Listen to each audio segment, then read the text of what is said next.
Satnam, bonjour à tous. Aujourd'hui, je voulais vous parler de la prospérité dans le yoga. C'est un terme qu'on entend souvent comme une abondance financière et matérielle ou une accumulation de ressources et de biens. Mais dans le yoga, la prospérité est un terme complètement différent. Et avec cette vidéo, je vous propose de découvrir une vision plus subtile de la prospérité. Et si au lieu de la chercher à l'extérieur de nous, on apprenait à la cultiver à l'intérieur de nous grâce au yoga.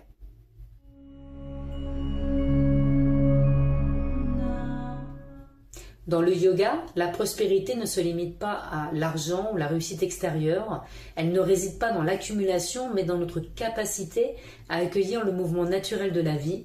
Elle désigne un état d'équilibre, de circulation où les relations, l'énergie, les ressources, les idées peuvent venir à nous et repartir librement.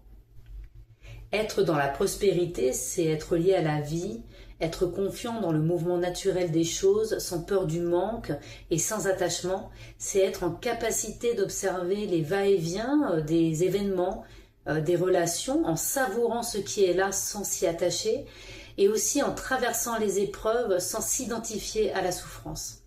Et on va parler plus de prospérité intérieure, on va cultiver notre joie, notre stabilité, notre confiance en soi grâce au yoga. Les pratiques de yoga nous aident à nous connecter à cet état. La respiration, la méditation et les postures calment le mental et développent notre présence à nous-mêmes. Et quand l'esprit est plus calme, plus stable, il est plus facile pour nous d'écouter notre intuition et aussi de reconnaître les opportunités quand elles se présentent à nous.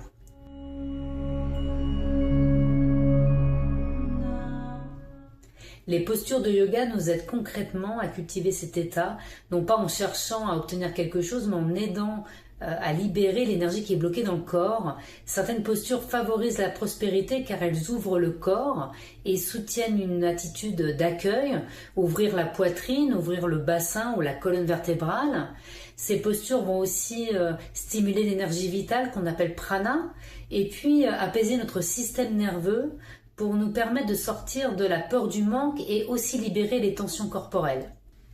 Quand le corps s'ouvre et se stabilise, notre esprit devient plus clair et plus confiant.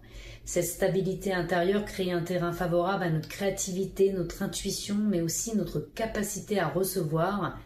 Ainsi, les postures de yoga ne servent pas seulement à assouplir le corps, mais viennent installer un véritable état d'être, plus ancré, plus ouvert, plus disponible à la vie et à ses ressources.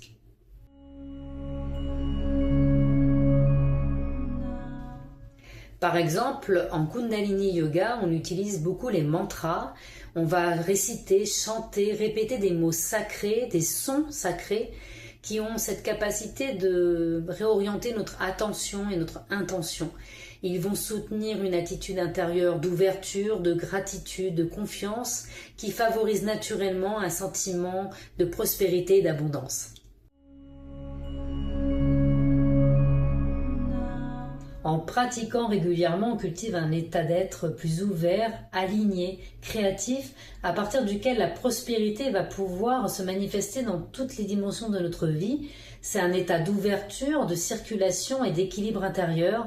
Alors le yoga devient un outil essentiel où on va pouvoir nourrir cette richesse intérieure et la laisser rayonner vers l'extérieur.